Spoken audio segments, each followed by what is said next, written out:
आज हम इकोनॉमी करने वाले हैं। इकोनॉमी का पार्ट 2 है ये। पार्ट 1 ऑलरेडी अपलोडेड है इस चैनल पे। इन केस अगर आप लोगों ने वो वीडियो नहीं देखी है तो उसका लिंक मैं डिस्क्रिप्शन में डाल दूंगी, साथ ही आई बटन पे मेंशन कर दूंगी। तो स्टार्ट करते हैं। स्टार्ट करने से पहले बहुत बड़ा सॉरी, आई नो मैंने बहुत ज्यादा लेट कर दिया इसको लाने में, बट डोंट वरी, ऐसा अब नहीं होगा। मैं पूरी कोशिश करूंगी कि मैं रेगुलरली अपलोड करती रहूं, but don't worry at all. Today's video will make up for that. पक्का देख लेना, आज का सेशन बहुत ज्यादा अमेजिंग होने वाला है।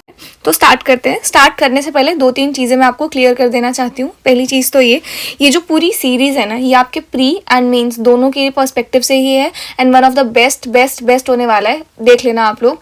और दूसरी चीज़ ये कि ये जो है ना मेंस के लिए आंसर राइटिंग की प्रैक्टिस मैं आप लोगों को कराऊंगी, बट उसके लिए ना आप लोगों को थोड़े बहुत बेसिक्स आने चाहिए, जो हम लोगों ने लास्ट वीडियो में ऑलरेडी कवर किया था वो तो था ही, साथ में ये वाला वीडियो भी आपका बेसिक्स में ही जाएगा और आई थिंक नेक्स्ट वाला वीडियो भी आपका बेसिक्स में ही जाएगा। बट अगर आप लोग वो नहीं कवर करोगे तो फिर नहीं हो पाएगा, ठीक है, आगे एडवांस में कैसे पहुंचोगे। तो इसी वजह से मैंने लास्ट टाइम आप लोगों को कुछ मेंस के प्रैक्टिस क्वेश्चन दिए थे। सच बताना कितने लोगों ने आप में से अटेम्प्ट किए हैं, ऑनेस्टली आंसर देना मुझे इस चीज़ का, ठीक है। तो स्टार्ट करते हैं आज का लेक्चर। स्टार्ट करने से पहले थोड़ा सा मैं रिवाइज करा देती हूँ कि हमने लास्ट टाइम पढ़ा क्या था, ठीक है। तो हमने लास्ट टाइम क्या पढ़ा था, हमने इकोनॉमी और इकोनॉमिक्स के बीच का डिफरेंस देखा था, दोनों को समझा था। फिर टाइप्स ऑफ इकोनॉमी कवर किया था। बेसिकली हर एक कंट्री जो है वो किसी ना किसी एक स्पेसिफिक टाइप की इकोनॉमी को फॉलो करती है। इंडिया कौन सी इकोनॉमी है? इंडिया एक मिक्स्ड इकोनॉमी है। उसके बाद हमने इंडिया की इकोनॉमी सेक्टर का डिवीजन देखा था, जो कि on the basis of activity of nature था, on the basis of work condition था, on the basis of asset ownership था। इन 3 कैटेगरीज में डिवाइड किया था हमने। और डिवाइड करने के बाद जो हमारी फर्स्ट कैटेगरी थी उसमें भी हमारे पास primary, secondary, tertiary, quaternary, quinary था। जो सेकंड कैटेगरी थी उसमें हमारे पास ऑर्गेनाइज एंड अनऑर्गेनाइज सेक्टर था। जो थर्ड कैटेगरी थी हमारे पास उसमें हमारे पास पब्लिक एंड प्राइवेट कंपनीज थी, राइट। ये हमने कवर किया था। इसके अलावा हमने जीडीपी एंड जीएनपी पढ़ा था। फिर एक बहुत इंपॉर्टेंट टॉपिक हमने पढ़ा था इन्फ्लेशन, जो मैंने आपको कहा था कि मैं इसको नेक्स्ट लेक्चर में समझाऊंगी, ठीक है।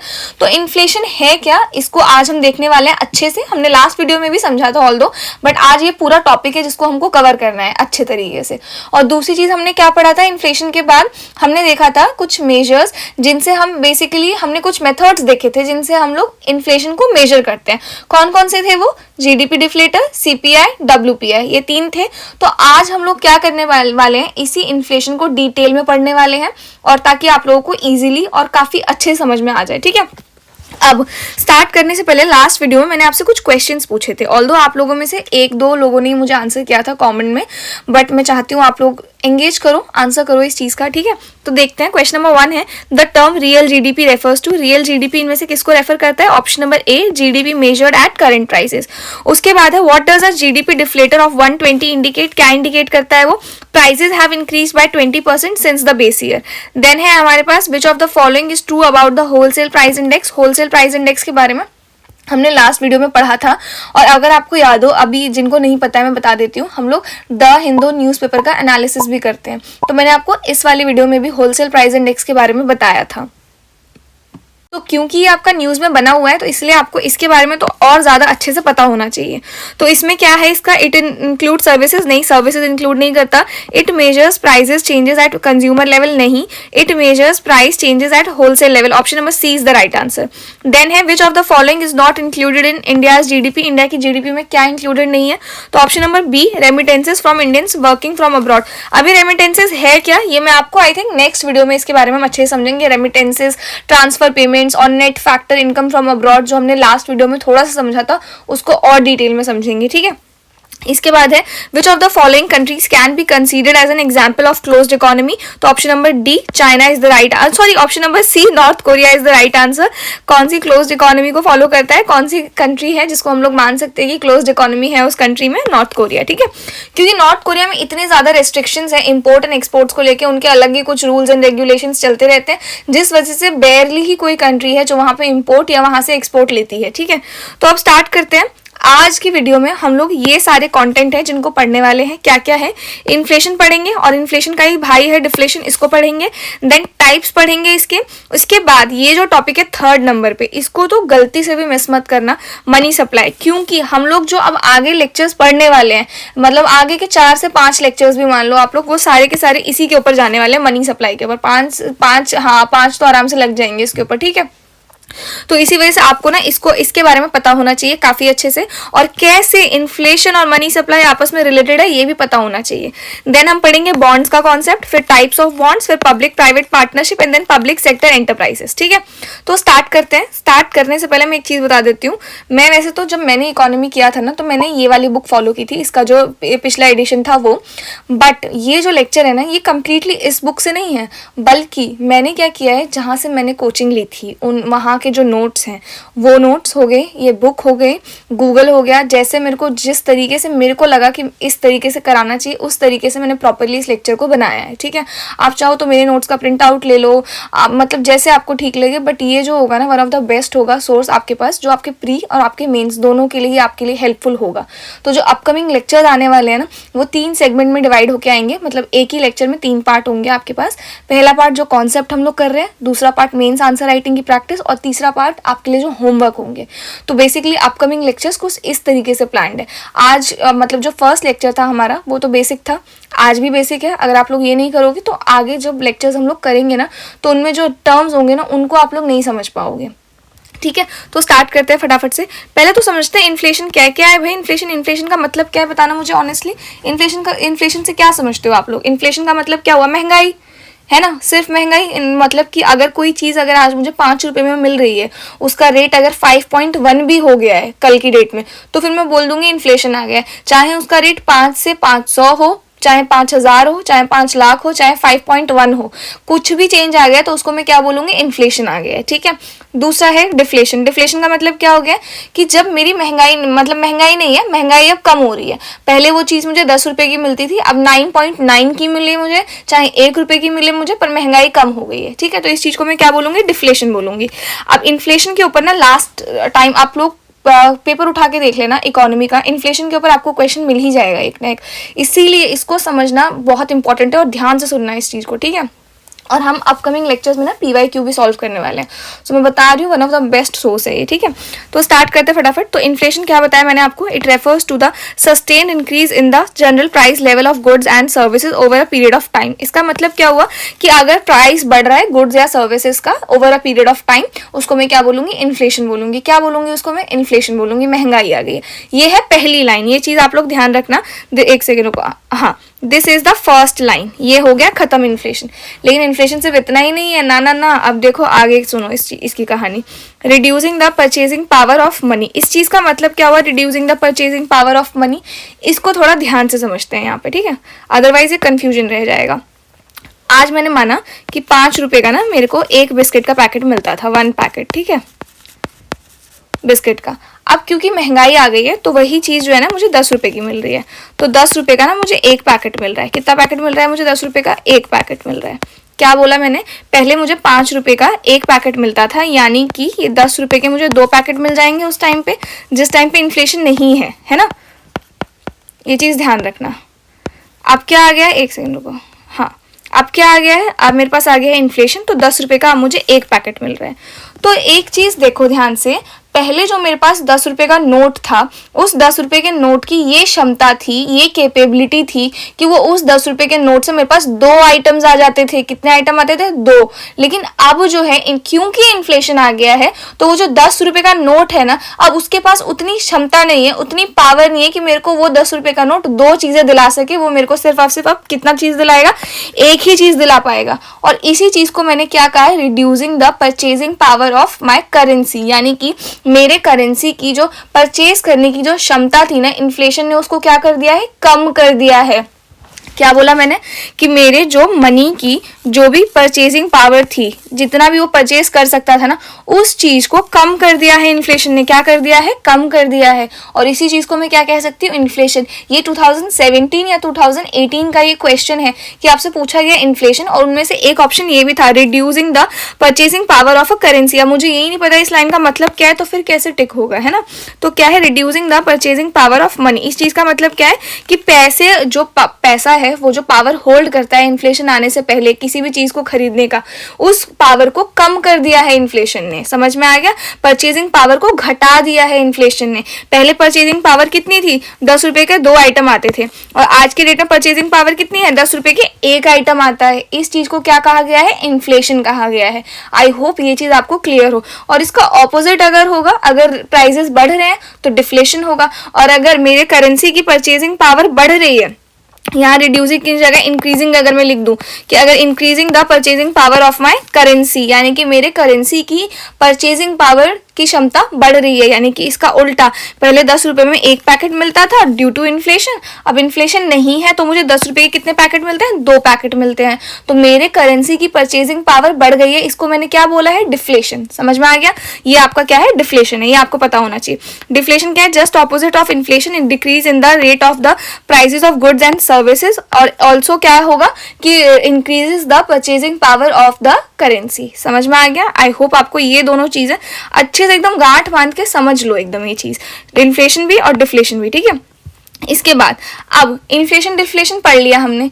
अब इस इन्फ्लेशन के कुछ टाइप्स भी हैं, और वो जितने भी टाइप्स है ना, जितने भी आप लोग ये देख रहे हो आगे नीचे भी हैं, ये जितने भी टाइप्स है ना, इनको मैंने 2 कैटेगरी में डिवाइड कर दिया है। 2 कैटेगरी में डिवाइड कर दिया। वो कौन सी 2 कैटेगरी है? एक है रेट और दूसरा है कॉज। अब इस चीज का मतलब क्या है?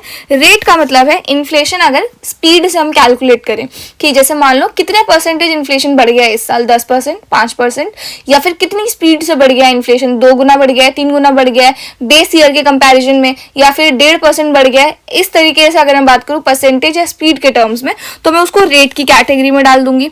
और दूसरा अगर मैं बात करूं कि इन्फ्लेशन बढ़ क्यों रहा है, रीजन क्या है इन्फ्लेशन के बढ़ने का, मतलब एग्जैक्टली इन्फ्लेशन बढ़ क्यों रहा है।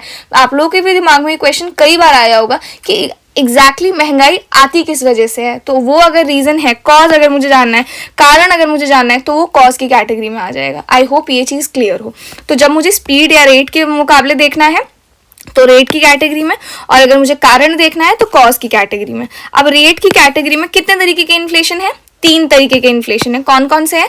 मॉडरेट इन्फ्लेशन, गैलोपिंग इन्फ्लेशन और हाइपर इन्फ्लेशन। इसके अलावा एक कैटेगरी का इन्फ्लेशन और है जो इसी में आता है, जो कि है क्रीपिंग इन्फ्लेशन। ठीक है, एक सेकेंड,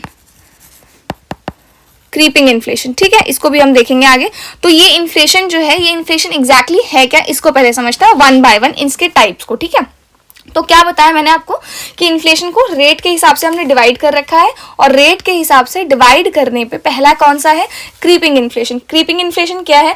अगर मैं मानूं कि इन्फ्लेशन जो है, जैसे हमने लास्ट टाइम जब हमने पढ़ा था WPI एंड CPI पढ़ा था, राइट, उसका कोई ना एक बेस ईयर था, जैसे कि इधर मैं देखूं 2011 या 12 बेस ईयर था। ठीक है, ये था उनका बेस ईयर। अब अगर मैं आपको बताऊं कि मुझे इन्फ्लेशन को मेजर करने के लिए भी एक बेस ईयर चाहिए, ठीक है, अब वो एग्जैक्टली बेस ईयर मुझे याद नहीं है, मैं आपको नेक्स्ट वीडियो में बता दूंगी, पर फिलहाल के लिए हम लोग मान के चलते हैं कि वो बेस ईयर 11-12 ही है। ठीक है, I am not really sure about this, मैं पहले ही बता दे रही हूँ। तो ये जो है ना, ये बेस ईयर मैंने माना। तो अब मैं क्या करूंगी, इसके कंपैरिजन में इन्फ्लेशन निकालूंगी, कितनी महंगाई आ गई है इस साल। तो इस साल अगर मैं महंगाई निकालूं, और वो महंगाई अगर 1% से लेके 3% के बीच में है, क्या बताया मैंने, 1% से लेके 3% के बीच में महंगाई आई है, कि इतनी बढ़ोतरी हुई है महंगाई में, तो इसको मैं क्या कहूँगी, इसको मैं कहूँगी क्रीपिंग इन्फ्लेशन। अगर मेरा इन्फ्लेशन जो है 1 से 3% के बीच में है, तो उसको क्या कहूँगी मैं, क्रीपिंग इन्फ्लेशन। क्या कहूँगी? Creeping inflation. समझ में आ गया? लेकिन अगर यही महंगाई मेरी 3 से 10% के बीच में है, क्या बताया मैंने, 3 से 10% के बीच में है, तो उसको मैं कहूँगी मॉडरेट इन्फ्लेशन। क्या कहूँगी उसको मैं? Moderate inflation. और यही महंगाई अगर मेरी मान लो 10% से ज़्यादा है और 50% तक है, इन दोनों के बीच में कहीं भी लाई करती है, तो इसको मैं कहूँगी गैलोपिंग इन्फ्लेशन। क्या कहूँगी इसको मैं? Galloping inflation. एक सेकेंड, ठीक है। इसके बाद अगर मेरी महंगाई 50 ऊपर है, मतलब 50 से ऊपर चली गई है, मोर देन 50 है, तो फिर क्या कहूँगी मैं उसको, क्या कहते हैं, क्या कहूँगी उसको मैं? उसको मैं कहूँगी हाइपर इन्फ्लेशन। Hyper inflation. ठीक है, तो ये 4 तरीके के इन्फ्लेशन है, ये आपको ध्यान रखने हैं। अगर मेरी महंगाई जो है, इन्फ्लेशन जो है 1 से 3% के बीच में है तो उसको कहेंगे क्रीपिंग इन्फ्लेशन। अगर इन्फ्लेशन 3% से 10% के बीच में उसको कहेंगे मॉडरेट इन्फ्लेशन। अगर इन्फ्लेशन 10% से 50% के बीच में उसको कहेंगे गैलोपिंग इन्फ्लेशन। और अगर इन्फ्लेशन 50% से ज़्यादा है तो उसको कहेंगे हाइपर इन्फ्लेशन। ये सारे टर्म्स एग्जाम में पूछे जा सकते हैं, इसीलिए मैं बार बार इसको रिपीट कर रही हूँ ताकि आप लोगों को सुन के ये सारी चीज़ें याद हो जाएं। ठीक है, तो क्या बताया मैंने आपको, क्रीपिंग इन्फ्लेशन बता दिया, मॉडरेट इन्फ्लेशन बता दिया, गैलोपिंग इन्फ्लेशन बता दिया और हाइपर इन्फ्लेशन मैंने आपको बता दिया। ठीक है, अब जरा इसको देख लेते हैं। अच्छा, एक चीज़ और, अगर हमारी इकोनॉमी जो है ना क्रीपिंग इन्फ्लेशन वाले स्टेज में है तब उसको डेंजरस नहीं माना जाता है, तब उसको नॉर्मल माना जाता है कि ठीक है इकोनॉमी हमारी ग्रो कर रही है। ठीक है, अब आप कहोगे दी महंगाई है तो इकोनॉमी ग्रो कैसे कर रही है, महंगाई है तो उल्टा होना चाहिए ना, महंगाई तो नहीं होनी चाहिए राइट किसी भी इकोनॉमी में। तो ये भी मैं अभी आपको आगे समझाऊंगी। अगर ये डाउट आपके माइंड में नहीं आया है तो आना चाहिए ये डाउट आपके माइंड में कि क्यों, अगर मैं बोल रही हूँ ये चीज़ कि अगर इसमें है अगर इन्फ्लेशन तो ग्रोथ हो रही है, क्यों बोल रही हूँ ऐसा ये मैं आपको आगे बताऊंगी। ठीक है, तो अभी के लिए फिलहाल रखते हैं इसको डाउट। तो आप समझ में आ गया, अगर इसमें अगर है तो हम मानते हैं इन्फ्लेशन ठीक है, ग्रोथ हो रही है, normal inflation.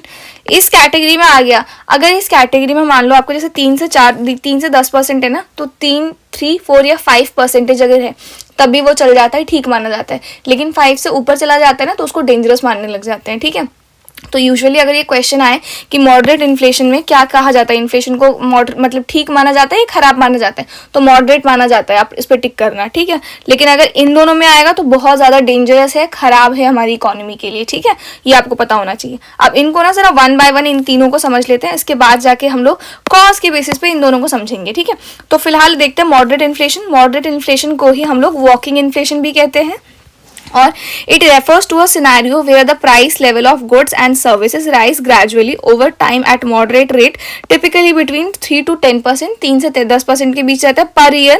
It is considered a manageable level of inflation. इसको manageable level consider करते हैं। मैंने आपको अभी बताया कि अगर आता है कि ये dangerous है या क्या है तो manageable है। ठीक है, That does not significantly disrupt economic activities, जो हमारी इकोनॉमिक एक्टिविटीज को रोकता नहीं है, ग्रोथ को किसी भी तरीके से हैम्पर नहीं पहुंचाता है। वो कौन सा इन्फ्लेशन है, मॉडरेट इन्फ्लेशन और क्रीपिंग इन्फ्लेशन। क्रीपिंग इन्फ्लेशन का नाम मत भूलना, वो भी हमारा इकोनॉमी को डिसरप्ट नहीं करता है, नॉर्मल है, ठीक है, ग्रोथ के लिए ठीक है। ठीक है, इसके बाद इसकी कुछ कैरेक्टरिस्टिक्स है मॉडरेट इन्फ्लेशन की, इनको देख लेते हैं। पहला क्या है, sustainable growth. Moderate inflation of an moderate inflation often accompanies, ये क्या आ रहा है, moderate inflation accompanies, ये याद काट देना, accompanies economic growth। ये क्या करता है, इकोनॉमिक ग्रोथ में एक श्योर करता है, as it reflect increase demand for goods and services. अभी ना ये चीज, ये लाइन खाली अभी पढ़ लो कि क्या रिफ्लेक्ट करता है, increase demand for goods and services, ये इसको मैं आगे बताऊंगी अभी। ठीक है, उसके बाद है एनकरेजेस स्पेंडिंग, स्पेंडिंग बढ़ाता है।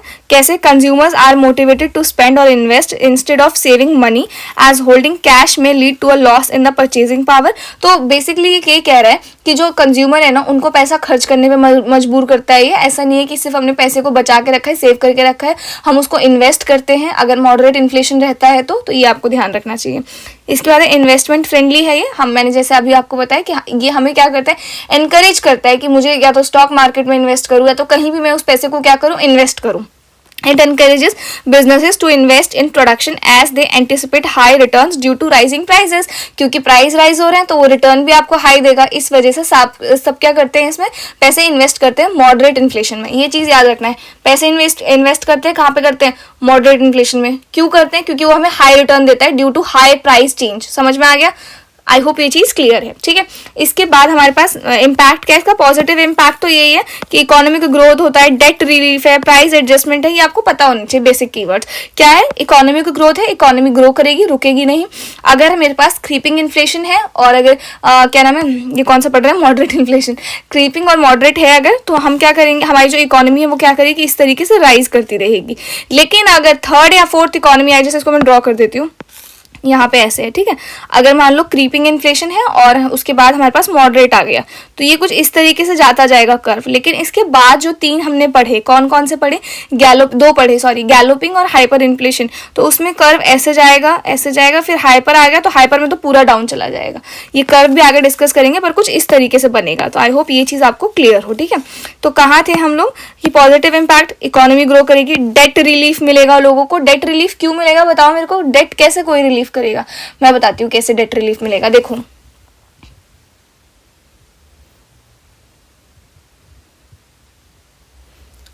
क्योंकि अब इन्फ्लेशन है, तो इन्फ्लेशन है तो क्या होगा? महंगाई है, महंगाई है तो क्या होगा? लोगों की सैलरीज बढ़ेंगी, लोगों की सैलरीज बढ़ेंगी तो लोगों ने जो पहला डेट ले रखा था लोग उसको क्या कर पाएंगे? चुका पाएंगे। ये साइकिल दोबारा इसको समझते हैं, ठीक है। महंगाई बढ़ी है, महंगाई बढ़ी है तो लोगों की इनकम बढ़ेगी, इनकम बढ़ेगी तो लोगों का जैसे पुराना कोई कर्जा था वो लोग दे पाएंगे अपना डेट, और उससे क्या छुटकारा पा पाएंगे। आई होप ये चीज क्लियर हो।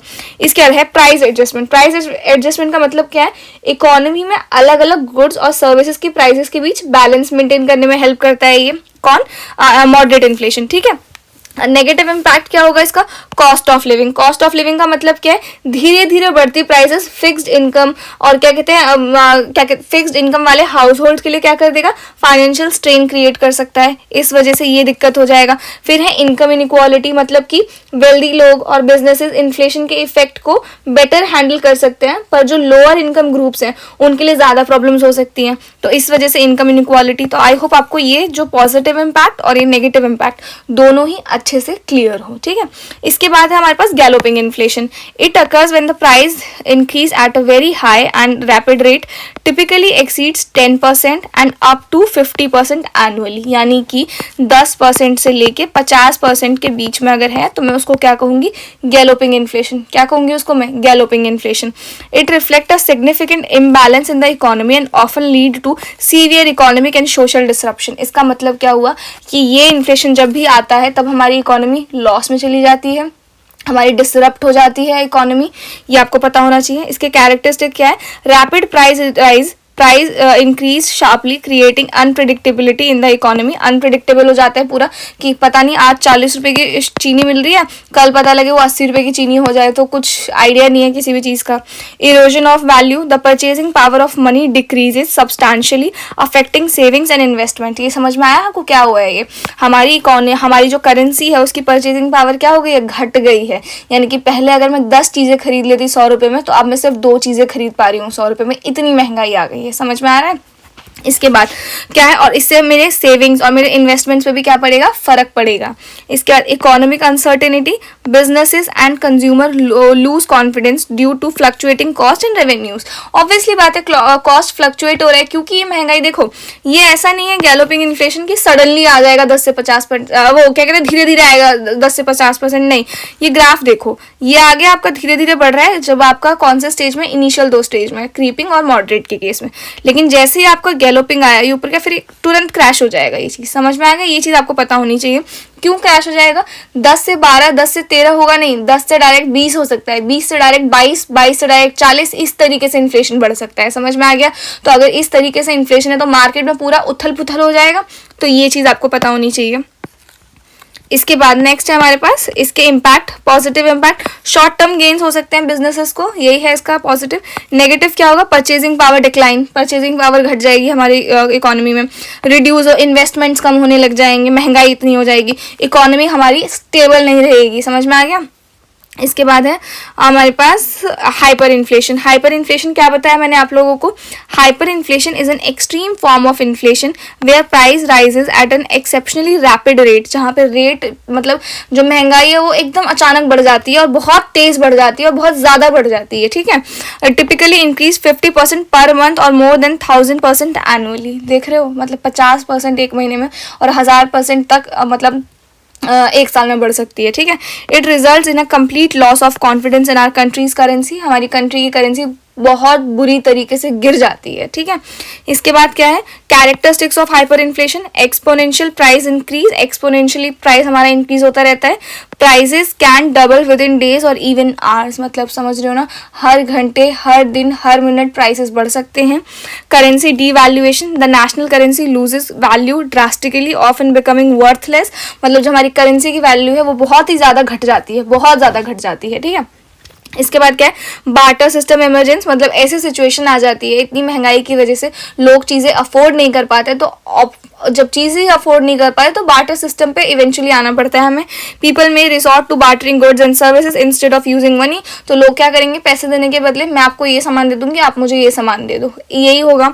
उसके बाद क्या है, loss of confidence. Citizen and foreign investor lose trust in the government and economy. Citizen से नहीं बल्कि फॉरेनर्स जो भी हमारी कंट्री में जिन्होंने इन्वेस्ट कर रखा है वो भी पूरा अपना वो खो देते हैं, क्या कहते हैं, कॉन्फिडेंस. इसका इम्पैक्ट क्या होगा, प्रैक्टिकली नन. पॉजिटिव इम्पैक्ट कुछ है नहीं इसका, ठीक है. Inflation is universal harmful. Hyper inflation is universally harmful. तो सबसे ज़्यादा अगर क्वेश्चन अगर मान लो ऐसे बन जाता है कि मोस्ट हार्मफुल इन्फ्लेशन कौन सा है, तो कौन सा होगा most harmful inflation, hyper inflation, ठीक है. कहाँ गया, हाँ hyper inflation. Then negative impact, purchasing power collapse कर जाएगी. देखो ये वाला आएगा ना मेंस में, तो इसमें लिखना परचेजिंग पावर डिक्लाइन, अगर कहीं डिफरेंशिएट आ गया करने को. और ये वाला आएगा तो लिखना परचेजिंग पावर कोलैप्स, ठीक है. Savings wiped out, economic breakdown और उसके बाद सोशल अनरेस्ट. ये सारी कंडीशन जो है उत्पन्न हो जाएंगी अगर हाइपर इन्फ्लेशन आ गया तो आपको ये पता होना चाहिए. इसके बाद तो हमने रेट पढ़ लिया, किस रेट से अगर इन्फ्लेशन बढ़ेगा तो उसको किस कैटेगरी में डालना है, ये हमने देख लिया. अब है ये कॉज, कारण क्या है भाई इन्फ्लेशन होने का, क्या किस कारण से इन्फ्लेशन आ रहा है. तो आज आप लोगों को वो भी बता देते हैं कि किस कारण से हमारी इकोनॉमी में इन्फ्लेशन आता है. इसको इरेज करने दो एक सेकेंड. आप में से हर दूसरा कमेंट मुझे लास्ट वीडियो में रिसीव हुआ है, दीदी थोड़ा धीरे बोलो, थोड़ा धीरे बोलो. मैं कोशिश कर रही हूँ, बट यूट्यूब पे स्पीड कंट्रोल तो होता है ना, आप लोग उसको 0.25 पे ले जाके ऐसे करके मैनेज करके देखो, नहीं होता है क्या, मेरे को बताना प्लीज़ कमेंट में, ठीक है, कि आप लोग स्पीड मैनेज करके देखते हो तो हो पाता है कि नहीं हो पाता है, समझ आता है कि नहीं आता है आप लोगों को, ठीक है. तो स्टार्ट करते हैं. कहाँ थी मैं, हाँ. तो मुझे ना आप लोगों को ये कॉस्ट समझाना है. दो है, एक है डिमांड पुल इन्फ्लेशन और एक है कॉस्ट पुश इन्फ्लेशन, ठीक है. तो इसको समझते हैं थोड़ा सा. तो एक तरीके से ऐसा समझते हैं कि ये एक शॉप है, इसमें एक शॉपकीपर रहता है, ठीक है. नहीं तो घर बन गया, रुको. ये एक शॉप है, ठीक है, ये एक शॉप है हमारे पास. अब इस शॉप के पास, ओनर के पास ना मान लो 2 पैकेट है बिस्किट के. तो एक पैकेट है बिस्किट का, ये मान लो 20 रुपए का है, ठीक है, और ये भी पैकेट है बिस्किट का.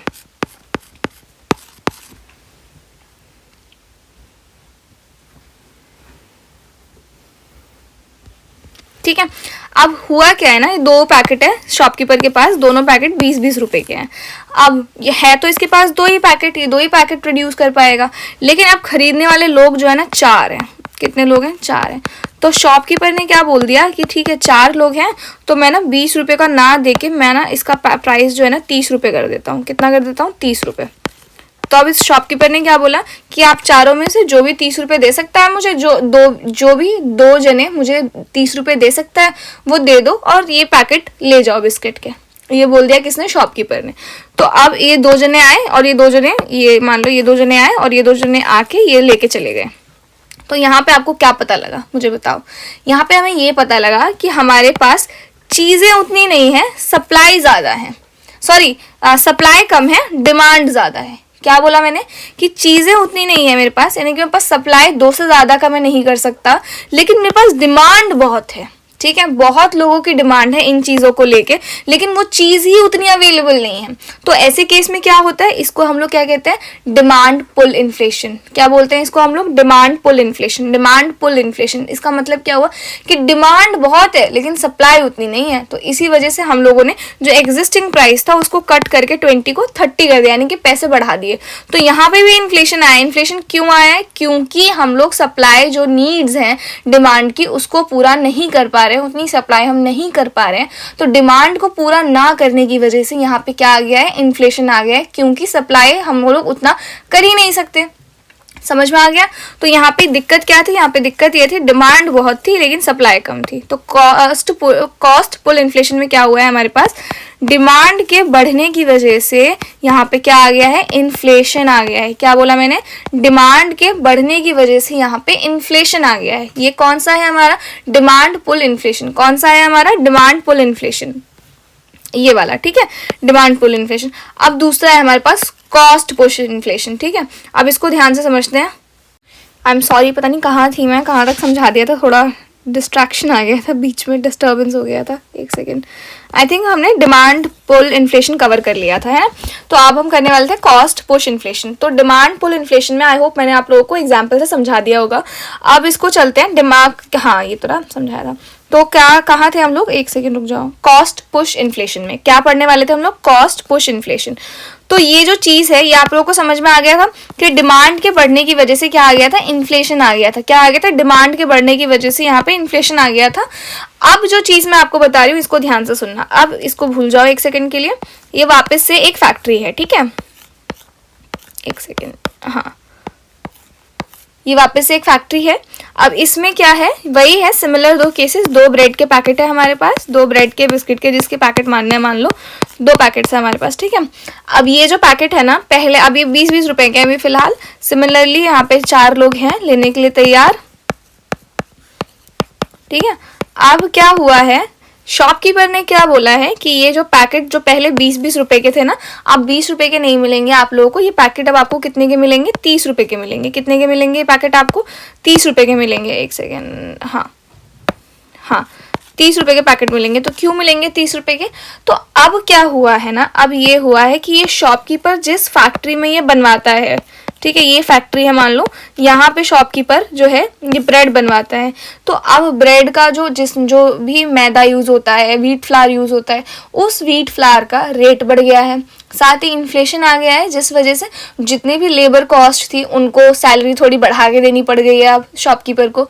तो क्योंकि जितने भी रॉ मटेरियल्स और जितना भी चीज़ हमारा प्रोडक्शन में यूज़ होता है ना, उनका रेट बढ़ गया है, इस वजह से जो शॉपकीपर हैं उनको फाइनल प्रोडक्ट का रेट बढ़ाना पड़ रहा है। समझ में आया, यहाँ पे ऐसा नहीं है कि इन चारों की डिमांड शॉपकीपर पूरी नहीं कर सकता है, शॉपकीपर 2 की जगह 4 ब्रेड के पैकेट भी दे सकता है, लेकिन दिक्कत यहाँ ये हो गई है कि इसको प्राइस बढ़ाना पड़ रहा है, क्योंकि ये जो एक पैकेट ब्रेड बनाने में जो भी हमारे पास प्रोडक्शन का कॉस्ट लगता था पहले, मान लो पहले 10 रुपये टोटल कॉस्ट लगता था, उसके मैदे का प्राइस इंक्लूड करके, जो वर्कर्स बना रहे हैं उनकी सैलरी का प्राइस इंक्लूड करके, और जहाँ मैं स्टोर कर रही हूँ वहाँ मुझे जितना रेंट देना पड़ रहा है, उस स्टोरेज का रेंट देने के बाद, इलेक्ट्रिसिटी बिल देने के बाद, सब कुछ देने के बाद मेरे को टोटल 10 रुपए लगता था पहले, ठीक है, और मैं पहले 20 में बेचती थी तो 10 रुपए मेरा प्रॉफिट होता था।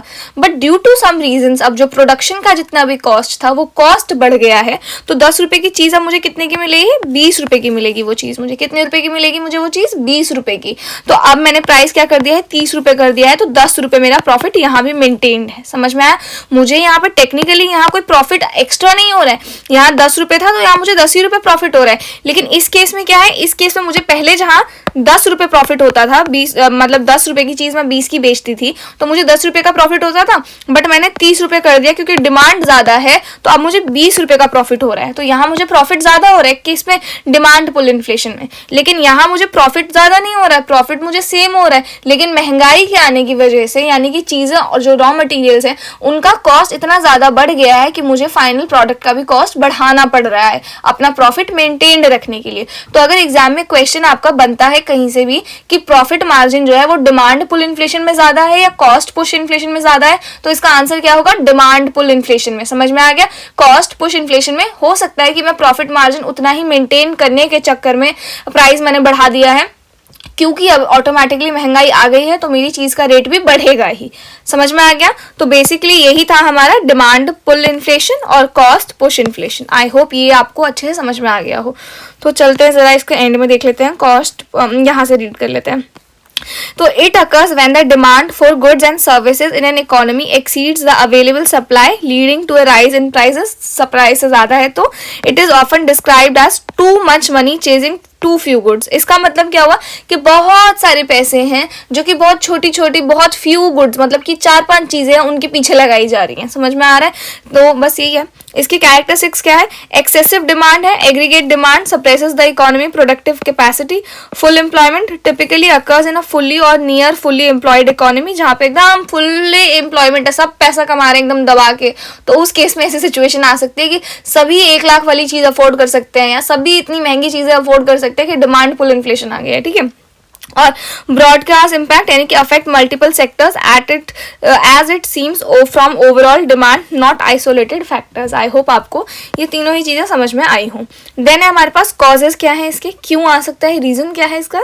तो जैसा भी बताया कि इंक्रीज कंज्यूमर स्पेंडिंग, लोग पैसा खर्च करने लग गए हैं क्योंकि लोग कमाने लग गए हैं। राइजिंग इनकम लेवल बढ़ रहा है, और रिड्यूस टैक्सेस या फिर टैक्स कम हो गए हैं तो बेसिकली मुझे अब उतना टैक्स नहीं देना पड़ता, तो मेरे पैसे थोड़े ज़्यादा बच जाते हैं। Lead to higher disposable income, तो इससे क्या होगा, मेरी इनकम ज़्यादा होगी, तो इनकम ज़्यादा होगी तो मैं ज़्यादा चीज़ें खरीदने के लायक रहूंगी।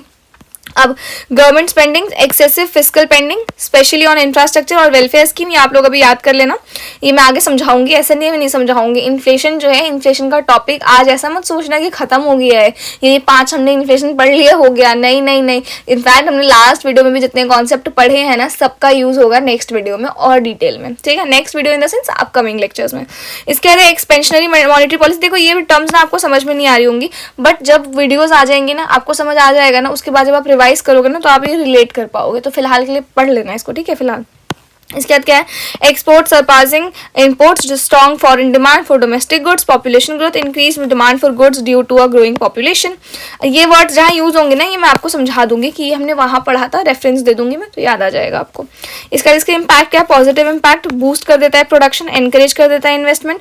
नेगेटिव इम्पैक्ट क्या है, rise cost of living, obviously यार महंगाई आ जाएगी, और जो चीज़ मुझे पहले 20 रुपए की मिल रही थी वो अब मुझे 30 रुपए की मिलेगी, हो सकता है 50 की भी हो जाए। एसेट बबल्स, ट्रेड डेफिसिट्स, तो ये सारी चीज़ें हैं, याद रखना फिलहाल। उसके बाद हमारे पास cost push inflation, it occurs when the overall price level rises due to an increase in the cost of production, जो हमारे प्रोडक्शन का कॉस्ट था वो बढ़ गया है। इंडिपेंडेंट ऑफ डिमांड, डिमांड का इस पर कोई असर नहीं है, डिमांड से इंडिपेंडेंट है, ठीक है। इसके बाद क्या है, it is often caused by supply side, supply side से होता है ये constant that make goods and services more expensive to produce. समझ में आ गया। हो सकता है कि जो जिस मशीन से मैं बना रही थी उस मशीन को मैंने हो सकता है 10 रुपये में खरीदी थी, लेकिन अब वो मशीन मेरी खराब हो गई है, तो अब वो जो मैंने नई मशीन खरीदूंगी वो महंगी आएगी, तो जो मशीन महंगी आएगी तो मुझे अपना खर्चा तो निकालना ही है ना मुझे, तो हो सकता है कि मैं प्रोडक्ट का प्राइस बढ़ा दूं। इसके पीछे ना मेरा मोटिव प्रॉफिट कमाने का नहीं होगा, समझ में आ गया। इसके पीछे मेरा मोटिव होगा मेरा जो पहले प्रॉफिट था एटलीस्ट उतना भी मेंटेन रहे, अदरवाइज। और इसमें क्या होगा, इसमें मेरा मोटिव है प्रॉफिट कमाने का, जितना ज़्यादा कमा सकूँ मैं, ठीक है। तो ये हो गया। इसके बाद इसके कैरेक्टरिस्टिक्स देख लेते हैं। राइजिंग प्रोडक्शन कॉस्ट, कॉस्ट बढ़ जाएगा, increase in wages, raw material prices और एनर्जी, कुछ भी इनमें से बढ़ जाएगा तो मेरा प्रोडक्ट का कॉस्ट फाइनली बढ़ जाएगा, ठीक है। इसके बाद क्या है, सप्लाई साइड कांस्टेंट, इसका मतलब क्या है, limited supply leads to higher prices even if demand remain the constant. Stagflation risk, अच्छा ये भी नहीं पता होगा, ये मैं अभी आगे बताती हूँ क्या है ये। अब causes for cost push inflation, raw material का प्राइस बढ़ सकता है, वेज बढ़ सकता है, सप्लाई चेन डिसरप्ट हो सकता है, करेंसी डेप्रिशिएट हो सकता है, टैक्स बढ़ सकता है, इनमें से कोई भी एक रीजन हो सकता है जिस वजह से इस तरीके की इन्फ्लेशन आ सकती है। इसके पॉजिटिव इम्पैक्ट क्या होंगे, लिमिटेड बेनिफिट है इसके as it reflect underline inefficiencies और डिसरप्शंस, ये बताते हैं। तो यानी कि सीधे सीधे मामलों में कह रहे हैं कि कोई पॉजिटिव इम्पैक्ट नहीं है मेरा, मैं नेगेटिव हूँ, ठीक है। और नेगेटिव इम्पैक्ट क्या है इसका, हायर कंज्यूमर प्राइसेस है, रिड्यूस इकोनॉमिक ग्रोथ है, अनएम्प्लॉयमेंट रिस्क है और इनकम इनइक्वालिटी है। समझ में आ गया। और मैं बता रही हूँ ये जो की पॉइंट्स है ना, ये रट लेना, याद कर लेना, ये आएंगे एग्जाम में, समझ में आ रहा है। इसके बाद ये वही चार्ट फॉर्म में मैंने बना दिया है। टाइप्स ऑफ इन्फ्लेशन, मॉडरेट वाला है 3 से 10%। इम्पैक्ट क्या होगा, मैनेजेबल होगा, प्रमोट करेगा इन्वेस्टमेंट। और अगर गैलोपिंग इन्फ्लेशन है 10% से ऊपर 50 के पास तक, डिसरप्टिव कॉजेज इंस्टेबिलिटी। और हाइपर इन्फ्लेशन रहेगा तो 50% से ऊपर हो जाएगा, डिवास्टेटिंग लीड्स टू कोलैप्स, ठीक है। अब टाइप्स ऑफ इन्फ्लेशन कॉजेज के बेसिस पे कौन सा है, cost push, demand pull, rising production cost, production cost अगर बढ़ गया है तो supply side effect, supply side driven price increase, economy widely price rise, इसमें एक्सेसिव डिमांड की वजह से हो रहा है, डिमांड पुल इन्फ्लेशन है ये। आई होप ये क्लियर हो गया हो, समझ में आ गया। अब इन्फ्लेशन से रिलेटेड 2 ये टर्म्स हैं, इनको समझ लेते हैं। Whenever the prices of goods and services increasing, in short, यहाँ पे लिखना मैं भूल गई हूँ, इसका मतलब था इन शॉर्ट। इन्फ्लेशन कब आता है भैया बताओ मेरे को, जब हमारे पास प्राइस जो है गुड्स एंड सर्विसेज के बढ़ जाते हैं, और दूसरा अगर परचेजिंग पावर जो है करेंसी की डिक्रीज हो जाती है। समझ में आ गया? मैं मजाक नहीं कर रही, इससे रिलेटेड ना क्वेश्चन आया हुआ है, ठीक है? अगर मुझे अभी मिलेगा तो मैं स्क्रीन पे लगा दूंगी। ये क्वेश्चन है जिसमें परचेजिंग पावर का जिक्र हो रखा है। अभी PYQ हम क्यों नहीं कर रहे हैं उसका रीज़न मैं आपको बता देती हूँ साथ के साथ। उसके मल्टीपल रीजन है। पहला तो अभी हमने जस्ट स्टार्ट किया इकोनॉमी करना, हो सकता है जो कॉन्सेप्ट हमने पढ़े हैं उसमें किसी साल कोई क्वेश्चन ना आया हो, किसी साल आया हो तो वो एक लाइन खाली लिखी हो, वो नहीं होता स्टेटमेंट वाला, कंसीडर द फॉलोइंग स्टेटमेंट्स, उसमें 3-4 स्टेटमेंट्स होती हैं और उनमें एक स्टेटमेंट होता है, वो आपको बताना होता है, मतलब उसमें 4 स्टेटमेंट्स हैं। तो फिलहाल अभी जो नॉलेज है आपके पास, जितना मैंने पढ़ाया है उनमें से हो सकता है चारों में से एक ही स्टेटमेंट आपको पता हो, इस वजह से हम PYQ अभी नहीं कर रहे हैं। बट आई प्रॉमिस मैं PYQ कराऊंगी, पॉलिटी के भी कराऊंगी और इकोनॉमी के भी कराऊंगी, सेपरेट वीडियो बना के और डिटेल में समझा के कराऊंगी। बस I need your support, just like share comment, and जितनी ज़्यादा मुझे कमेंट आएंगे इस वीडियो पे मैं उतनी जल्दी इसका पार्ट 3 लेके आऊँगी, ठीक है? तो make sure to do that. तो ये हो गया हमारे पास। इसके बाद हाँ, ये कुछ देख लो ज़रा, ये ध्यान से देखो और इसको ना एग्जैक्टली ऐसा ही मेंस के आंसर राइटिंग में बना के आना है, ठीक है? क्या है ये ग्राफ पहले देखो, पहले यहाँ देखते हैं। अगर प्राइस लेवल बढ़ रहा है, इसको क्या कहेंगे हम लोग? इस वाले एरिया को, इस चीज़ को क्या कहेंगे?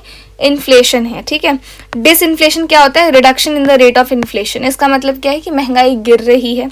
इसके बाद डिफ्लेशन क्या है? जब महंगाई गिर चुकी है, जब महंगाई गिर रही है डिसइन्फ्लेशन, जब महंगाई गिर चुकी है उसको डिफ्लेशन कहेंगे। रिफ्लेशन कब कहेंगे? रिफ्लेशन कब कहेंगे? तो जब महंगाई से हम ऊपर उठ रहे हैं। समझ में आ गया? नहीं रुको, शुरू से समझाती हूँ, देखो ध्यान से देखो, ध्यान से देखो। डिप्रेशन वो स्टेज है जब बिल्कुल महंगाई नहीं है हमारी इकोनॉमी में। क्या बोला? डिप्रेशन क्या है? जब बिल्कुल महंगाई नहीं है, बिल्कुल इन्फ्लेशन हमारी इकोनॉमी में एग्जिस्ट नहीं करती है। आपके माइंड में ना एक क्वेश्चन आना चाहिए कि दी इन्फ्लेशन इज गुड और बैड। तो मैं इसका आंसर अभी देती हूँ। Inflation is good for our economic growth, but कौन सी इन्फ्लेशन? क्रीपिंग और मॉडरेट रहे, सिर्फ यही दोनों इन्फ्लेशन। इसके अलावा अगर इन्फ्लेशन है गैलोपिंग या हाइपर इन्फ्लेशन वाली सिचुएशन, तो उस केस में inflation is very very very dangerous for our economy. ये चीज़ आपको पता होनी चाहिए। अब इन्फ्लेशन क्यों अच्छा है, इसको अभी अब आगे जब मनी सप्लाई वाला टॉपिक पढ़ेंगे तब मैं बताऊंगी। तो डिप्रेशन समझ में आ गया जब इन्फ्लेशन नहीं है। उसके बाद रिफ्लेशन क्या है? जब हम इन्फ्लेशन अचीव करने जा रहे हैं ऑलमोस्ट, मतलब इकोनॉमी अब उठ रही है ग्रो करने के, मतलब ग्रो करने के लिए इकोनॉमी उठ रही है अब, ठीक है? तो उस स्टेज को क्या कहेंगे? Reflation. Increase in the price level during recovery of economy, economy की रिकवरी हो रही है, डिप्रेशन वाले स्टेज से हट रहा है और प्राइस लेवल्स में बढ़ोतरी हो रही है, ठीक है? इसके बाद इन्फ्लेशन क्या है? इन्फ्लेशन होगा जब इन्फ्लेशन आ चुका है। डिसइन्फ्लेशन क्या होगा? जब इन्फ्लेशन घट रहा है। समझ में आ रहा है? उसको क्या कहते हैं? Disinflation, reduction in the rate of inflation. और उसके बाद क्या है? डिफ्लेशन क्या है? Persistent decrease in the price level, यानी कि नेगेटिव इन्फ्लेशन किसको कहते हैं? Negative inflation is equal to deflation. ये याद रखना, नेगेटिव इन्फ्लेशन किसको कहते हैं? डिफ्लेशन को कहते हैं। तो इसका मतलब क्या है? जब प्राइस लेवल घटता ही जा रहा है, जैसे हाइपर इन्फ्लेशन में क्या था कि प्राइस लेवल अचानक बढ़ता जा रहा है, वैसे डिफ्लेशन में क्या है कि प्राइस लेवल कंटिन्यूअस घटता ही जा रहा है। तो इस तरीके का डायग्राम आपको इन्फ्लेशन में बना के आना है, भले ये पूछे या ना पूछे एग्जामिनर। इन टर्म्स को डिफाइन करना, रिलेटेड टर्म्स बनाना है और ये ग्राफ बना के ही आना है। समझ में आ गया? उसको पता लगना चाहिए कि आपके पास नॉलेज है। अब स्टैगफ्लेशन क्या है? Inflation plus recession. अब इसको थोड़ा सा समझाती हूँ मैं, रुक जाओ। और स्टैग्नेशन, इन दोनों को भी स्टैग्नेशन समझ लेते हैं। स्टैग्नेशन क्या है? Prolonged period of slow economic growth usually accompanied by high unemployment. यानी कि अगर इकोनॉमिक ग्रोथ नहीं हुई है काफ़ी टाइम तक, या फिर स्लो इकोनॉमी स्लोली, बहुत स्लोली ग्रो कर रही है, तो उसको क्या कहूँगी मैं? स्टैग्नेशन। मतलब अटक गई है इकोनॉमी हमारी, ग्रो नहीं कर रही है इकोनॉमी हमारी। क्या बोला मैंने? अटक गई है, ग्रो नहीं कर रही है, उसको क्या कहेंगे? स्टैग्नेशन। अब चलते हैं इन्फ्लेशन प्लस रिसेशन, इसको थोड़ा ध्यान से समझेंगे। उसे समझने से पहले हमें मनी सप्लाई समझना पड़ेगा। मनी सप्लाई है क्या? मनी सप्लाई देखो, money supply refers to the total amount of money available in an economy at a specific time. It includes various forms of money that are used for transactions, savings and investments. The money supply is a key indicator of an economy liquidity and it's closely monitored by central banks to manage inflation and economic growth. अब इसको समझते हैं। तो देखो, इसको ना थोड़ा सा ना मैं यहाँ पे समझाती हूँ, आपको समझ में आएगा, ठीक है? देखो पहले ध्यान से सुनना मेरी बात। मान लो बैंक में जैसे लोन मिलता है आपको, होम लोन मान लो मिल रहा है, तो होम लोन मुझे 10% इंटरेस्ट पे मिल रहा है, ठीक है? क्या मिल रहा है मुझे? होम लोन मिल रहा है 10% इंटरेस्ट पे, ठीक है? लेकिन वो आज मिल रहा है, अब कल आपको पता चले कि वो जो 10% इंटरेस्ट है ना, वो 20% इंटरेस्ट होने वाला है। क्या बोला मैंने? कि 10% इंटरेस्ट जो है वो 20% इंटरेस्ट होने वाला है। तो इस केस में आप लोग क्या करोगे? जो लोग घर लेने का सोच ही रहे थे ना, वो भी जाके होम लोन ले लेंगे। इस सोच में कि कहीं हम देर ना करते हैं होम लोन लेने में, राइट। तो इससे क्या हुआ, मार्केट में जब मनी सप्लाई है, मनी सप्लाई और इन्फ्लेशन कैसे रिलेटेड है ये मैं आपको समझाने की कोशिश कर रही हूँ। तो मनी सप्लाई का मतलब क्या है, मनी सप्लाई का मतलब है मार्केट में पैसा कितना है, समझ में आ गया। मनी सप्लाई का इतना सिंपल सा मतलब है कि मार्केट में पैसा कितना अवेलेबल है, और इन्फ्लेशन का मतलब है महंगाई। तो मार्केट में जितना ज़्यादा पैसा अवेलेबल होगा उतनी ज़्यादा महंगाई होगी। तो क्या बोला मैंने आपको, money supply is directly proportional to, जो साइंस के बैकग्राउंड से, लेकिन ये तो पता होगा डायरेक्टली प्रोपोर्शनल, 9th-10th में पढ़ते हैं तो हम, डायरेक्टली प्रोपोर्शनल टू इन्फ्लेशन। यानी कि डायरेक्टली प्रोपोर्शनल का मतलब ये है कि अगर ये बढ़ेगा तो ये भी बढ़ेगा। समझ में आ गया कि नहीं समझ में आया, अगर ये चीज़ बढ़ रही है तो ये चीज़ भी बढ़ेगी, मनी सप्लाई बढ़ेगा तो इन्फ्लेशन भी बढ़ेगा। अब यही चीज़ मैं आपको समझाती हूँ कैसे, अब ध्यान से सुनना। क्या बोला मैंने आपको कि जो इंटरेस्ट रेट था वो बढ़ने वाला था 20%, तो 10% है अभी। तो सबने होम लोन ले लिया, सब घर खरीद रहे हैं। अब अचानक से घर की डिमांड ज़्यादा हो गई, अब घर की डिमांड ज़्यादा है, सप्लाई उतनी नहीं है, तो जो घर पहले 10 लाख में मिलता था वो घर अब 20 लाख में मिलेगा। समझ में आया क्या बोला मैंने, मनी सप्लाई आ गया यानी कि सबके पास पैसा चला गया, तो इन्फ्लेशन आया कि नहीं आया। इस चीज़ को ना एक और एग्जांपल से समझते हैं, ठीक है। जैसे कि मान लो आज कोई एक बैग है जो कि 10 लाख रुपए का है, ठीक है, लेकिन हम अगर मिडिल क्लास फैमिली के हैं तो हम तो वहाँ तक सोच भी नहीं सकते 10 लाख रुपए का बैग, ठीक है।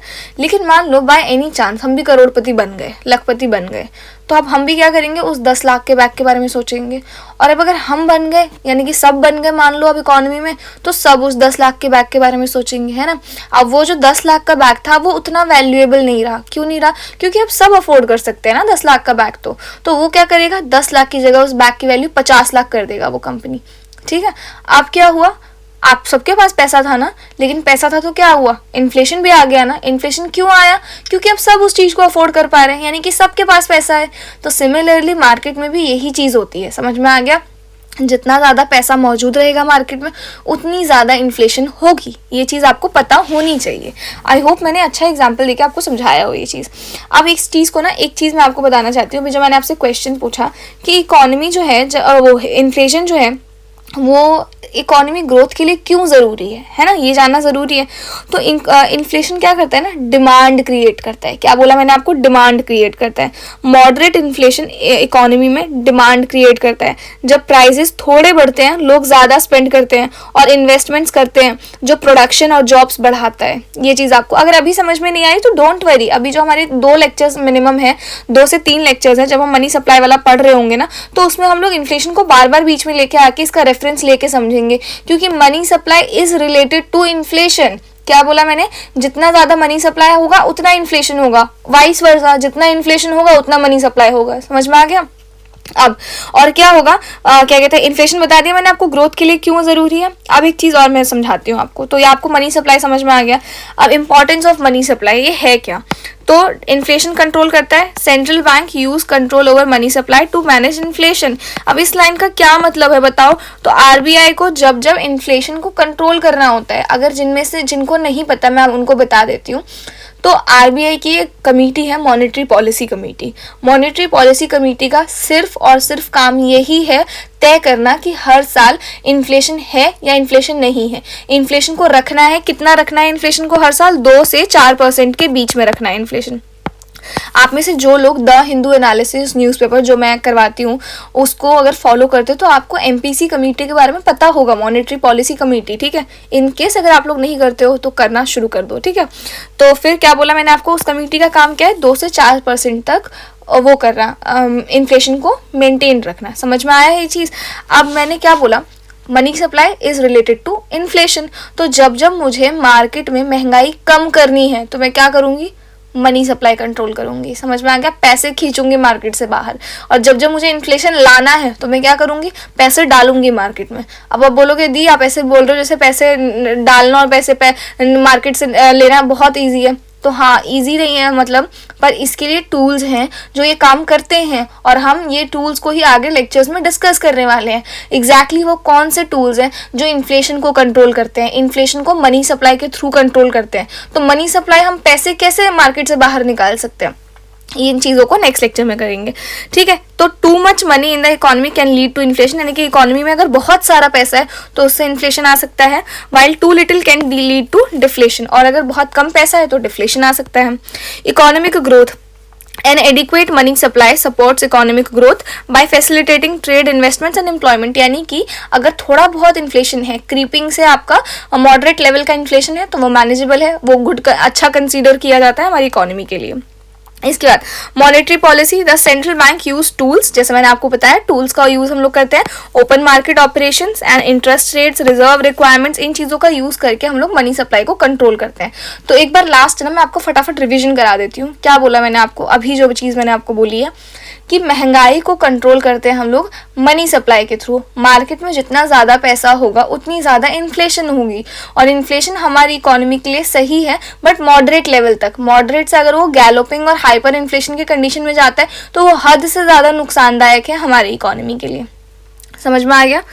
उसके बाद अब ये जो क्वेश्चन है इसका आंसर मुझे आप लोग सोचना एक सेकंड के लिए, मैं एक सेकंड का पॉज लूंगी। क्वेश्चन क्या है, why RBI is monitoring money supply to control inflation. इस चीज का आंसर सोचो क्या है, मैं बताती हूँ। क्वेश्चन ये पूछ रहा है कि आरबीआई जो है मनी सप्लाई को क्यों मॉनिटर करता है इन्फ्लेशन को कंट्रोल करने के लिए। तो क्यों करता है आरबीआई ऐसा? जस्ट वही मैंने आपको बताया, जितनी ज़्यादा इन्फ्लेशन होगी उतनी ज़्यादा, जितना ज़्यादा मनी सप्लाई होगा उतना ज़्यादा इन्फ्लेशन होगा। तो इसीलिए अब इस चीज़ को देखो, समझो ध्यान से। Because RBI believes in quantitative theory of money, QTM। RBI किस में बिलीव करता है? Quantitative theory of money. अब ये चीज़ है क्या क्वांटिटेटिव थ्योरी ऑफ मनी, मैं बताती हूँ।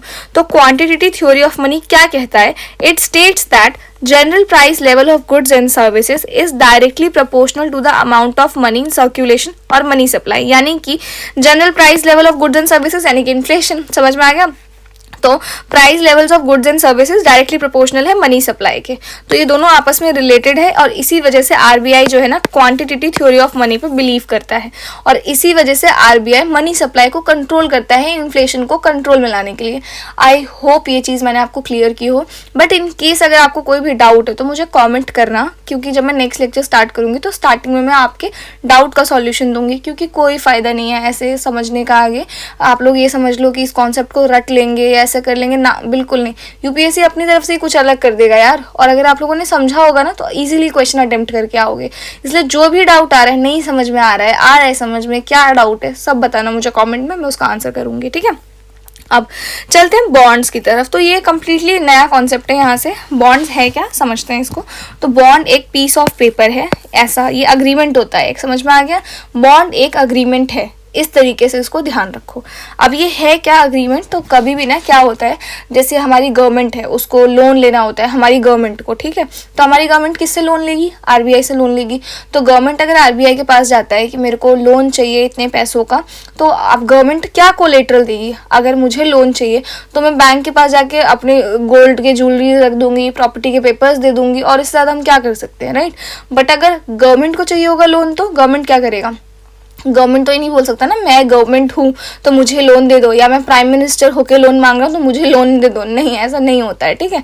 तो फिर इस केस में क्या होगा, गवर्नमेंट क्या करेगा कि एक अग्रीमेंट बनाएगा। उस अग्रीमेंट पे ये लिखा रहेगा कि इतने पैसे हमने आरबीआई से लिए हैं, इस इंटरेस्ट रेट पे उसको रिटर्न करने हैं, या फिर इस जो भी है एक एग्रीमेंट है, एक समझ गए ना। वो अग्रीमेंट गवर्नमेंट देगा आरबीआई को, और उसी अग्रीमेंट को हम लोग क्या कहते हैं? बॉन्ड कहते हैं। क्या कहते हैं उस अग्रीमेंट को? बॉन्ड कहते हैं। और उस बॉन्ड की वैल्यू जो है ना डिटरमाइन होती है, काफ़ी हाई वैल्यूज जाती है उन बॉन्ड्स की। समझ में आ गया?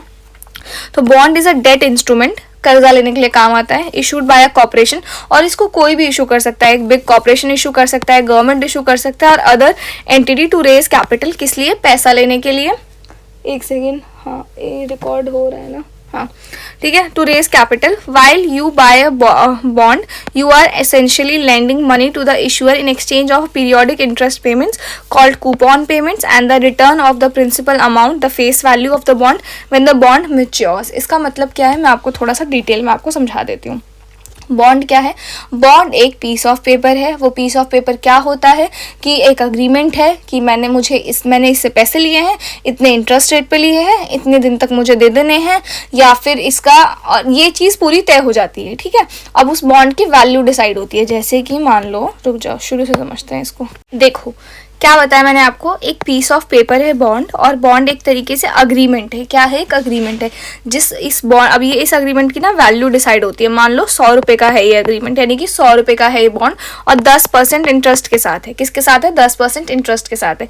यानी कि मैंने अगर ये बॉन्ड खरीद लिया ना, तो ये बॉन्ड मुझे कितने का पड़ेगा? 110 रुपये का पड़ेगा। समझ में आ गया? तो 110 रुपये मैं किसको दूंगी? इसको दूंगी, और ये बॉन्ड ये मुझे दे देगा। समझ में आ गया? ठीक है।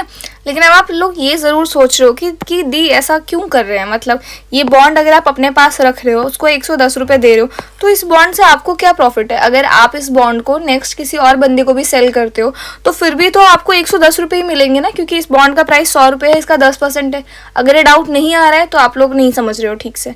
एक बार और मैं समझाती हूँ, ठीक है। देखो, बॉन्ड क्या है? बॉन्ड एक पीस ऑफ पेपर है, और वो पीस ऑफ पेपर गवर्नमेंट या कोई भी कॉर्पोरेट जो है इशू करता है जब उनको लोन लेना होता है। एक काम करते हैं, आज के लिए फिलहाल आप इतना ही समझो, क्योंकि इन्फ्लेशन ऑलरेडी आपने समझा है तो कॉम्प्लेक्स हो जाएगा, ठीक है। फिलहाल इतना समझो, क्योंकि बॉन्ड और मनी सप्लाई और इन्फ्लेशन ये तो अब चलता ही रहेगा, ठीक है। तो समझ में आ गया, बॉन्ड अभी के लिए क्या है? एक अग्रीमेंट है जिसपे एक इंटरेस्ट रेट डिसाइड होता है। कौन लेता है बॉन्ड? तो बॉन्ड जो है usually government, majority of the cases में गवर्नमेंट इशू करता है जब गवर्नमेंट को लोन चाहिए होता है, या फिर कोई कॉर्पोरेट या कोई भी इशू कर सकता है ये बॉन्ड पेपर, और वो बॉन्ड पेपर इशू करके जिनसे उनको पैसे लेने होते हैं उनको दे देते हैं ये बॉन्ड पेपर। और ये बॉन्ड पेपर क्या है? एक अग्रीमेंट है। इसको डिटेल में मैं नेक्स्ट वीडियो में समझाऊंगी। अब ये ठीक है। अब इसके कुछ कुछ फीचर्स देख लो कूपन, या फिर ये नेक्स्ट वीडियो में ही समझाती हूँ मैं ये वाली चीज़ है, ठीक है। टाइप्स ऑफ बॉन्ड है, ये बॉन्ड का जो कॉन्सेप्ट है ना, मैं ये आपको नेक्स्ट वीडियो में अच्छे से समझाती हूँ ये वाला, ठीक है। फिलहाल चलते हैं नेक्स्ट चीज़ पे, जो कि है हमारे पास public private partnership. Public private partnership ये है क्या? इसको समझो फटाफट। तो देखो, पब्लिक प्राइवेट पार्टनरशिप का मतलब ये होता है, गवर्नमेंट कई बार कई सारे काम करने के डिसीजंस ले लेती है, जैसे स्कीम्स इम्प्लीमेंट करने के लिए, कोई इंपॉर्टेंट डैम हो गया, या कोई प्रोजेक्ट हो गया, कोई पावर प्लांट हो गया, या कुछ भी ऐसा हो गया। गवर्नमेंट के पास लेकिन उतनी अच्छी टेक्नोलॉजीज़ नहीं होती हैं, उतने अच्छे लोग नहीं होते हैं कि उस काम को इम्प्लीमेंट कर सके, राइट। तो गवर्नमेंट इस केस में क्या करती है ना, प्राइवेट कंपनीज से हेल्प मांगती है। तो इस चीज़ को क्या कहा जाता है? Public private partnership. यानी कि जब गवर्नमेंट और प्राइवेट कंपनीज मिल के काम करती हैं। क्या बोला मैंने? जब गवर्नमेंट और प्राइवेट कंपनीज मिल के काम करती हैं, तो इससे प्राइवेट कंपनी को क्या प्रॉफिट होता है? देखो मैं आपको बताती हूँ दोनों साइड का प्रॉफिट। तो गवर्नमेंट को तो पूरा चीज़ मिल जाता है, अच्छे लोग मिल जाते हैं काम करने के लिए, इम्प्लीमेंटेशन करने के लिए सही फैसिलिटी मिल जाती है, गवर्नमेंट को कोई टेंशन नहीं लेनी पड़ती है। और प्राइवेट लोगों को क्या मिलता है? जैसे कोई डैम है, वो डैम गवर्नमेंट के अंदर है, गवर्नमेंट कंपनी ओन करती है, तो उसमें हो सकता है जैसे 100% अभी गवर्नमेंट का स्टेक है, तो उसमें 3% प्राइवेट कंपनी को मिल जाए, या 5% प्राइवेट कंपनी को मिल जाए। समझ में आ गया? तो इस तरीके से ना दोनों ही लोग आपस में मेल जोल बना के काम करते हैं, ठीक है। तो इस चीज़ को क्या कहते हैं हम लोग? पब्लिक प्राइवेट पार्टनरशिप, जहाँ पे दोनों ही साइड्स का प्रॉफिट है, किसी एक साइड का नहीं है, दोनों ही साइड का है, ठीक है। क्या बोला मैंने? कि public private partnership is a collaborative agreement between government agencies and private sector entities to finance, design, implement and operate project traditionally managed by public sector. Usually government को इम्प्लीमेंटेशन करने के लिए ना कोई एक बॉडी चाहिए होता है, और वो बॉडी कौन होता है? प्राइवेट सेक्टर होता है, बस। These partnerships aim to combine the efficiency of private sector, क्योंकि प्राइवेट सेक्टर ज़्यादा एफिशिएंट होता है, with the accountability of the public sector। Accountable कौन होगा? Public sector, to deliver infrastructure and services. समझ में आ गया? मतलब कि वो डैम बनाना गवर्नमेंट की जिम्मेदारी है, लेकिन गवर्नमेंट उस चीज़ को इम्प्लीमेंट किससे करा रही है? प्राइवेट कंपनी से करा रही है। अब कुछ की फीचर्स हैं। क्या की फीचर्स है? रिस्क शेयरिंग, रिस्क बढ़ जाता है प्राइवेट और गवर्नमेंट के बीच। Risk are allocated between the public and private sectors based on their capacity to manage them effectively. फिर है long term relationship, typically involves long term contract, 10 से 30 साल। ऑब्वियसली कोई एक पोर्ट बनाने में, कोई डैम बनाने में 5-5 साल, 10-10 साल आराम से लग जाते हैं। मेट्रोज बनाने में, जो दिल्ली में बन रहे हैं, अभी तक काम चल ही रहा है, तो इसी वजह से ये सारी चीज़ें बनाने में काफ़ी टाइम लगता है। तो ये चीज़ें गवर्नमेंट कभी भी अकेले नहीं करती। गवर्नमेंट कभी भी कोई भी बड़े स्केल का प्रोजेक्ट अकेले हैंडल नहीं करती है। गवर्नमेंट उसके लिए क्या करती है? गवर्नमेंट उसके लिए क्या कहते हैं, प्राइवेट कंपनीज को ये काम अलोकेट करती है, ठीक है। Performance based payments, payment to the private sector is contingented on the meeting agreed performance standards, ठीक है। इसके बाद क्या है? Cost effectiveness, leverages private sector efficiency in cost and delivery. वही बात, focus on service delivery, ensures the delivery of a public services with the quality. समझ में आ गया? क्वालिटी भी मिल जाती है और गवर्नमेंट को काम भी मिल जाता है। अब इसका पीपीपी का इंपॉर्टेंस क्या है? इंफ्रास्ट्रक्चर डेवलपमेंट में है, एफिशिएंसी में है, इकोनॉमिक ग्रोथ में भी है, ये आप पढ़ लेना, ठीक है। अब एग्जाम्पल क्या है पीपीपी के, दिल्ली मेट्रो। अरे दिल्ली मेट्रो ही नहीं, मैं आपको एग्जाम्पल बहुत लेजेट देती हूँ। जितने भी आप बड़े प्रोजेक्ट देखते हो ना, इंक्लूडिंग रेलवेज, जो भी बड़े बड़े लेवल के काम हो रखे हैं, वो सारे पीपीपी मॉडल पे हैं, पब्लिक प्राइवेट पार्टनरशिप पे। ये चीज ध्यान रखना। जैसे कि Delhi metro, a partnership between Delhi metro rail corporation and private players. Mumbai airport developed by PPP model involving the airport authority of India and private operators. उसके बाद है national highways, many stretches of the national highways are developed under the build operate transfer model. अब ये है क्या model, इसको आगे देखते हैं। ये मेन तो ये 4 हैं, बट इनके अलावा भी होते हैं, बट आप इन चारों को पढ़ लोगे ना तो आगे वो कीवर्ड्स आप देखोगे तो आप खुद समझ जाओगे। पहला क्या है, बिल्ड ऑपरेट ट्रांसफर, यानी कि द प्राइवेट सेक्टर बिल्ड, इसमें प्राइवेट सेक्टर बिल्ड करेगा, ऑपरेट करेगा और फिर उसको ट्रांसफर कर देगा गवर्नमेंट को for a fix period of time. समझ में आ गया? सॉरी, ट्रांसफर कर देगा गवर्नमेंट को after a fix period of time, यानी कि जब बन गया, वो पूरा हो गया, काम चल गया, हमने देख लिया, एफिशिएंसी चेक कर ली, तो फिर अब मेरा काम है उसको गवर्नमेंट को दे देना। तो ये किस चीज में आता है, बिल्ड ऑपरेट ट्रांसफर। बिल्ड करेगी प्राइवेट कंपनी, ऑपरेट करेगी प्राइवेट कंपनी कुछ टाइम के लिए, फिर उसको गवर्नमेंट को ट्रांसफर कर देगी। फिर design, build, finance, operate. The private partner design, finance and operate the project. क्या करेगा, डिजाइन भी प्राइवेट कंपनी करेगा, बिल्ड भी प्राइवेट कंपनी करेगा, फाइनेंस भी प्राइवेट कंपनी करेगा और ऑपरेट उसको करेगा, फिर उसके बाद जाके वो गवर्नमेंट को ट्रांसफर कर देगा। समझ में आ गया? और कुछ कुछ केसेस में ऐसा होता है कि गवर्नमेंट प्राइवेट कंपनीज को ही ये दे देती है, मतलब स्टेक ना देके। जैसे मान लो फॉर एग्जाम्पल कि कोई एक बड़ा कॉर्पोरेशन, कोई एक बड़ा डैम बन रहा है, तो उसमें गवर्नमेंट प्रॉमिस करती है उस प्राइवेट प्लेयर को, आप बनाओ, आप सब कुछ करो, ये कंपनी रहेगी गवर्नमेंट के नाम पे, बट इससे जो भी मंथली इनकम आ रहा है वो इनकम आप ऑपरेट करना, आप चलाना उस इनकम को। समझ में आ गया? तो ये चलता है। उसके बाद ऑपरेशन एंड मेंटेनेंस कॉन्ट्रैक्ट, यानी कि private sector is responsible for operating and maintaining the infrastructure. इस केस में क्या होगा, प्राइवेट सेक्टर की जिम्मेदारी है उस इंफ्रास्ट्रक्चर को मेंटेन्ड रखना। समझ में आ गया? फिर है hybrid annuity model, combines BOT and EPC. EPC क्या है, engineering procurement and construction models. ये आप समझ जाओ, ये इतना इंपॉर्टेंट नहीं है, बस मैंने डाल दिया है इसमें, ये आपको पता होना चाहिए। समझ में आ गया? Build operate transfer, design build finance operate operation and maintenance contract, hybrid annuity model. समझ में आ गया? आई होप ये आपको क्लियर हो। इसके बाद एक और है, ये लास्ट टॉपिक है हमारा आज का, प्राइवेट सेक्टर एंटरप्राइजेज। अब हुआ क्या है ना, 1991 में हमारे कंट्री में जो है ना फॉरेन इन्वेस्टमेंट्स को अलाउ किया गया। हमारा जो देश है वो 1947 में आज़ाद हुआ है, ठीक है, बट 1947 में आज़ाद होने के बावजूद हमारे देश में फॉरेन इन्वेस्टमेंट्स अलाउड नहीं थे। अब आप बोलोगे दी फॉरेन इन्वेस्टमेंट्स क्यों अलाउड हो, मतलब क्या इंपॉर्टेंस है उसका? तो देखो, मान लो आज की डेट में मैं कोई स्टार्टअप ओपन करती हूँ, ठीक है, और मैं बात कर रही हूँ 1947 के केस में। उस केस में हमारा देश ऑलरेडी काफ़ी गरीब था। तो अगर मेरे पास आइडिया है, मेरे पास स्किल्स हैं सारे, बट मेरे पास पैसे ही नहीं हैं, तो मैं स्टार्ट कर पाऊंगी क्या? नहीं कर पाऊंगी, स्पेशली अगर 1947 का दौर है तो उस केस में अगर कोई फॉरेन कंपनी आके मुझे हेल्प कर दे कि ठीक है आप स्टार्ट करो, मैं आपको पैसे दूंगा, लेकिन मैं क्या करूंगा, जब आपकी कंपनी बन जाएगी उसमें 70% स्टेक मेरा होगा या 50% स्टेक मेरा होगा, तो मैं अग्री कर जाऊंगी। क्यों? क्योंकि मुझे तो पैसे मिल रहे हैं, मेरा काम तो स्टार्ट होगा, एटलीस्ट कंपनी तो बनेगी मेरी। तो इसी चक्कर में एफडीआई को अलाउ किया गया, 1991 में एफडीआई को अलाउ किया गया। अब एक चीज़, 1991 में जब एफडीआई को हमने अलाउ कर दिया ना, उसके बाद गवर्नमेंट ने क्या स्कीम निकाली, गवर्नमेंट ने ये बोला कि ठीक है एफडीआई अलाउड है, लेकिन जो पब्लिक सेक्टर्स हैं, अब क्योंकि फॉरेन डायरेक्ट इन्वेस्टमेंट्स हैं हमारे कंट्री में अलाउ, तो अब प्राइवेट सेक्टर्स तो रैपिडली ग्रो करेंगे क्योंकि सबको इन्वेस्टमेंट मिलेगा। तो इस केस में गवर्नमेंट सेक्टर्स पीछे ना रह जाएं, यानी कि जो भी ये पब्लिक कंपनीज है, गवर्नमेंट ओन कंपनीज है, ये कंपनीज पीछे ना रह जाएं, इसलिए गवर्नमेंट ने क्या करना स्टार्ट किया, इन कंपनीज को ना एक टैग देना शुरू किया। वो टैग का नाम है मिनी रत्ना, महारत्ना एंड नवरत्ना। ये 3 कैटेगरीज हैं जिन कैटेगरीज में गवर्नमेंट ने पब्लिक कंपनीज को बांटना शुरू कर दिया। इसका मतलब क्या हुआ? इसका मतलब ये हुआ कि कोई कंपनी अगर अच्छा परफॉर्म कर रही है, कुछ क्राइटेरियाज है, अभी आगे डिस्कस करेंगे हम, इन क्राइटेरियाज को फॉलो कर रही है तो उस कंपनी को मिनी रत्ना बना दिया, और कुछ क्राइटेरिया फॉलो करी उनको नवरत्ना बना दिया, और कुछ क्राइटेरिया फॉलो करी उनको महारत्ना बना दिया। अब इनके प्रॉफिट क्या है? इनके प्रॉफिट बहुत सारे हैं। तो सबसे पहले प्रॉफिट तो ये है कि ये लोग ना गवर्नमेंट से बिना पूछे, यानी कि पब्लिक कंपनी अगर कोई भी एक्शन परफॉर्म करती है ABC से लेकर Z तक, तो उनको गवर्नमेंट की परमिशन चाहिए होती है। लेकिन ये जो मिनी रत्ना, महारत्ना और नवरत्ना कंपनीज है ना, ये कोई भी एक्शन परफॉर्म करेंगी, कोई भी प्रोजेक्ट लेंगी है, मान लो अंडर 5,000 करोड़ या अंडर 1,000 करोड़ या अंडर 500 करोड़, तो ये बिना गवर्नमेंट के अप्रूवल के वो प्रोजेक्ट ले सकती हैं, उन प्रोजेक्ट पे काम शुरू कर सकती हैं। लोगों को अपने अंदर भर्ती कर सकती हैं, बेसिकली अपने अकॉर्डिंग काम कर सकती हैं, लेकिन गवर्नमेंट कंपनीज ही रहेंगी वो। समझ में आ गया? तो क्योंकि गवर्नमेंट कंपनीज पीछे ना रह जाएं, इस वजह से 1991 में इन्होंने क्या किया, कंपनीज को स्टेटस देना शुरू किया, और स्टेटस देने के साथ साथ इन्होंने कुछ कुछ प्रॉफिट्स भी देने शुरू किए। समझ में आ गया?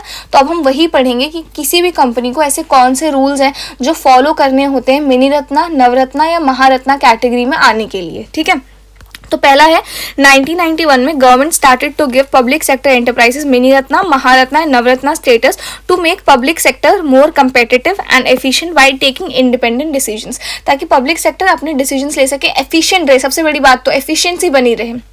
अब मिनी रत्ना क्या है? पहले तो मिनी रत्ना की भी दो कैटेगरी है, एक है मिनी रत्ना कैटेगरी 1 और दूसरी है हमारे पास मिनी रत्ना कैटेगरी 2। कैटेगरी 1 में क्या है? तो कैटेगरी 1 किसी भी कंपनी को, अगर मैं गवर्नमेंट हूँ, मुझे कैटेगरी 1 का स्टेटस देना है किसी भी कंपनी को, तो मैं उसको क्या बोलूँगी, ये कुछ क्राइटेरियाज है। अगर कोई भी कंपनी ये क्राइटेरिया फॉलो कर देती है तो उसको मिनी रत्ना कैटेगरी 1 का स्टेटस मिल जाएगा। पहला क्राइटेरिया क्या है? They must be profitable in last 3 consecutive years, यानी कि लास्ट 3 लगातार सालों में आप प्रॉफिटेबल होने चाहिए। जैसे 2025 है तो 2024, 2023, 2022 इन तीनों सालों में आप प्रॉफिटेबल होने चाहिए। दूसरा क्या है? Minimum pre tax profit must be 30 crore और more in at least 1 of the 3 years, यानी कि आपका जो प्री टैक्स प्रॉफिट है ना, वो कम से कम 30 करोड़ या उससे ज़्यादा का होना चाहिए। जो भी लास्ट के 3 कंसेक्यूटिव ईयर्स थे, 2024, 2023, 2022, उनमें से किसी एक साल में, तीनों साल में नहीं, किसी एक साल में। और शुड हैव पॉजिटिव नेटवर्थ, और आपकी नेटवर्थ क्या होनी चाहिए? पॉजिटिव होनी चाहिए।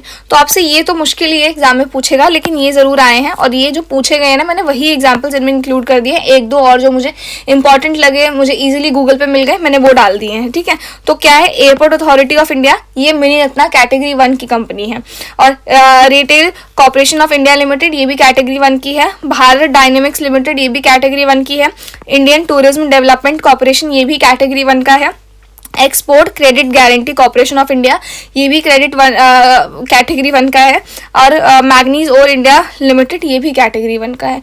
अब आप बोलोगे ये नाम याद करने पड़ेंगे, तो बिल्कुल याद करने पड़ेंगे। ये एग्जाम में आते हैं, डायरेक्टली पूछे जाते हैं कि एयरपोर्ट अथॉरिटी ऑफ इंडिया कौन सी कैटेगरी में आता है, तो ये आपको पता होना चाहिए। तो ये सारे आपको नाम याद होने चाहिए। इसके अलावा अब कैटेगरी 2 में अगर किसी कंपनी को आना है तो कौन सी चीज़ें फॉलो करनी पड़ेंगी? पहला, should have made profit for last 3 consecutive years. ये देखो, ये पहला तो एकदम सेम है कि लास्ट 3 सालों में आपको प्रॉफिटेबल होना पड़ेगा, और पॉजिटिव आपकी नेटवर्थ होनी चाहिए। तो इसका जो मिनिमम प्री टैक्स प्रॉफिट वाला क्राइटेरिया है वो कैटेगरी 2 में नहीं है। और कैटेगरी 2 के एग्जांपल्स भी हैं आपके पास, ये रहे। तो क्या है? Broadcast engineering consultancy India limited, उसके बाद है ferro scrap Nigam limited, national film development corporation, educational consultants India limited और HLL life care limited. I hope ये क्लियर हो। अब नवरत्ना, अब किसी भी कंपनी को अगर नवरत्ना स्टेटस देना है तो सबसे पहले तो वो कंपनी मिनी रत्ना होनी चाहिए। किसी भी कंपनी को नवरत्ना स्टेटस तभी मिलेगा अगर वो कंपनी ऑलरेडी मिनी रत्ना है। तो मिनी रत्ना की कंपनीज को ही हम लोग नवरत्ना का टैग देते हैं। किसी नई कंपनी को हम नवरत्ना का टैग नहीं दे देंगे। जो कंपनी ऑलरेडी मिनी रत्ना है उसी को नवरत्ना का टैग मिलेगा। तो it should be mini Ratna minimum, यानी कि कम से कम वो मिनी रत्ना होना चाहिए। दूसरा क्या है? Must have a composite score of at least 60 out of 100 on parameters such as, यानी कि ये कुछ पैरामीटर्स हैं। इन पैरामीटर्स में आपके 100 में से 60 नंबर कम से कम बनने चाहिए कंपोजिट स्कोर, तभी आप नवरत्ना में आ पाओगे। तो कौन से हैं वो parameters? Net profit to net worth ratio आपका होना चाहिए। Man power cost to the total cost of production और सर्विसेज। फिर है profit before depreciation, interest and taxes to the capital employed, profit before interest and taxes to turnover, earning per share, inter sectoral performances. Sorry, तो आपको area आपको पता होनी चाहिए। तो इन सारे पैरामीटर्स को मिला के आपका टोटल कंपोजिट स्कोर कितना होना चाहिए? 60 होना चाहिए, ये आपको पता होना चाहिए। देन है हमारे पास the company first needs to be a man minimum, ये ना मिनी रत्ना है, ठीक है। The company first needs to be a mini Ratna and then only can, ये मिनी रत्ना कर लेना यार इसको, ठीक है। मिनी रत्ना, पता नहीं क्या लिखा गया यहाँ पे, ठीक है। Mini Ratna and then only can get promoted to Navratna, plus it must have 4 independent directors on its board before it can be made Navratna. यानी कि किसी भी कंपनी को नवरत्ना बनाने से पहले वो कंपनी, पहली बात तो मिनी रत्ना होनी चाहिए, और दूसरा क्या होना चाहिए? इंडिपेंडेंट बोर्ड ऑफ डायरेक्टर्स होने चाहिए वहाँ पे। तो अब ये है आपके नवरत्ना के examples, Bharat electronics limited, Hindustan aeronautics limited, इससे आई थिंक बना भी है हिंदुस्तान एरोनॉटिक्स लिमिटेड से, आई थिंक लास्ट ईयर आया है इस पे based question. Container corporation of India limited, national aluminium company limited, engineers India limited, power finance corporation, rural electrification corporation limited, shipping corporation of India, ठीक है। Then है हमारे पास last Maharatna. तो महारत्ना बनने के लिए किसी भी कंपनी को शुड हैव नवरत्ना स्टेटस, यानी कि मिनी रत्ना कंपनी होगी उसी को नवरत्ना स्टेटस मिलेगा, नवरत्ना कंपनी होगी उसी को महारत्ना स्टेटस मिलेगा, ठीक है। उसके बाद है listed on Indian stock exchange, Indian stock exchange पे आपकी कंपनी लिस्टेड होनी चाहिए। उसके बाद है average annual turnover of more than 25,000 crore during last 3 years, last 3 years में आपकी एवरेज एनुअल टर्नओवर इतना होना चाहिए। एवरेज नेट वर्थ आपका 15,000 करोड़ होना चाहिए लास्ट 3 इयर्स में। Annual net profit after tax of over 5,000 crore during last 3 years, ये इतना होना चाहिए। और should have significant global presence international operations में आप कहीं ना कहीं किसी भी तरीके से ग्लोबली आपका नाम हमने सुना हो, एक तरीके से गवर्नमेंट का कहना है। इसका एग्जाम्पल क्या है, oil and natural gas corporation limited, Indian oil corporation limited, steel authority of India limited, Bharat petroleum corporation limited, coal India limited, GAIL India limited, NTPC limited, power grid corporation of India limited. इनमें से काफी सारे नाम होंगे जो आप लोगों ने सुने होंगे, 101% वो महारत्ना कंपनीज हैं, ठीक है। अब mini Ratna category 1 can invest up to 500 crore और an amount equivalent to their net worth without prior government approval, तो वो लोग 500 करोड़ या फिर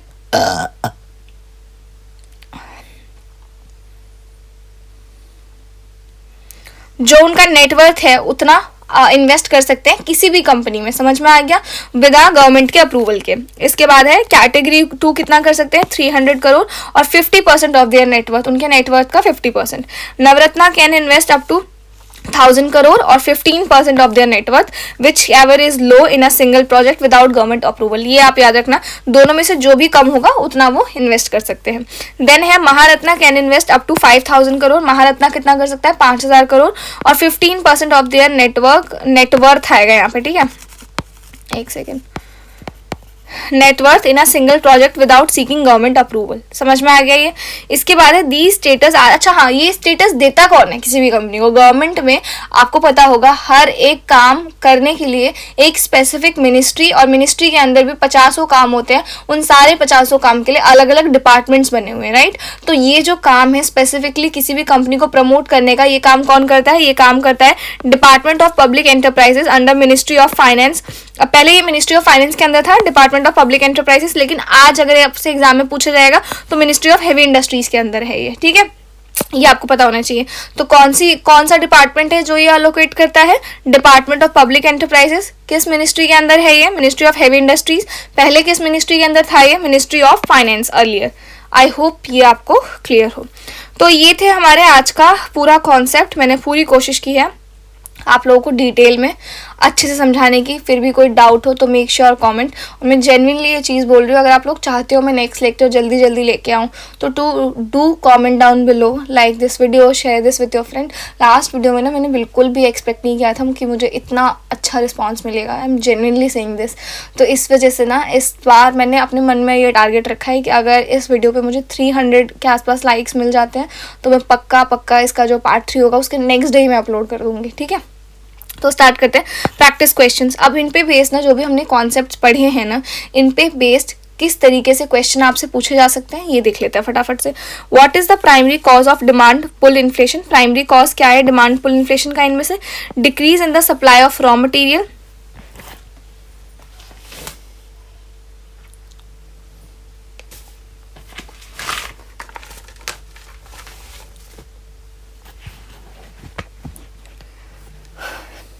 increase in the demand for goods and services, increase in the cost of production, natural disaster. तो option number B is the right answer, increase in the demand for goods and services. आप make sure करना मेरे answer करने से पहले आप लोग answer करना, ठीक है। इसके बाद क्या है, which of the following is an example of cost push inflation, क्या है इनमें से एग्जाम्पल इसका। तो increase government spending, reduction in the tax rate, rise in wages and cost of raw materials. दिख रहा है आपको कि सैलरी बढ़ गई है, रॉ मटेरियल का कॉस्ट बढ़ गया है, इस वजह से ये कॉस्ट पुश इन्फ्लेशन आ गया है। अब which type of inflation is cost when the money supply increases too rapidly, यानी कि मनी सप्लाई अगर बहुत ही ज़्यादा बढ़ रहा है तो फिर कौन सा इन्फ्लेशन आने के चांसेस है? Hyper inflation, demand pull inflation, cost pull inflation या मॉडरेट इन्फ्लेशन? इसका आंसर आप लोग मुझे बताओ। अगर मनी सप्लाई पैसे बढ़ गए हैं तो क्या होगा?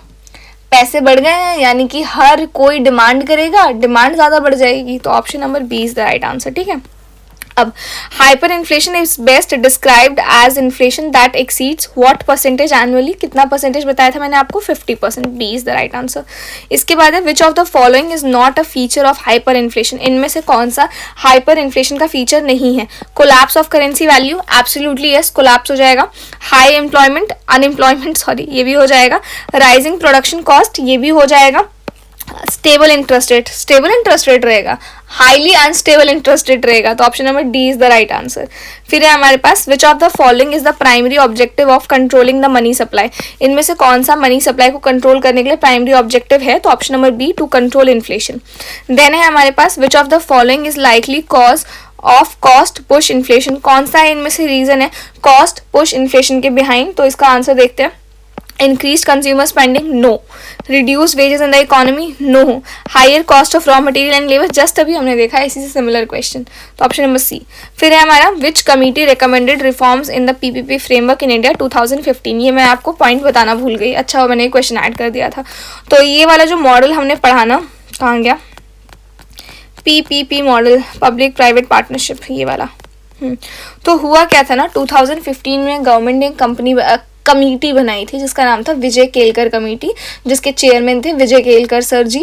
तो उनको ये टास्क दिया गया था कि पीपीपी मॉडल को स्टडी करो और बताओ कितना एफिशिएंट है ये गवर्नमेंट के लिए, क्या गवर्नमेंट को ये यूज़ करना चाहिए कि नहीं करना चाहिए। तो फाइनली जो ये पीपीपी मॉडल्स हैं ना, ये जो विजय केलकर कमेटी थी ना, इस कमेटी ने अपना रिकमेंडेशन दिया कि नहीं, ये जो काम है ना पब्लिक प्राइवेट पार्टनरशिप मॉडल का, जो आप लोग सोच रहे हो, ये काम आपको करना चाहिए, बहुत प्रॉफिटेबल है गवर्नमेंट के लिए भी और प्राइवेट सेक्टर्स के लिए भी। तो ये आपको विजय केलकर कमेटी यहां पे लिख देती हूँ।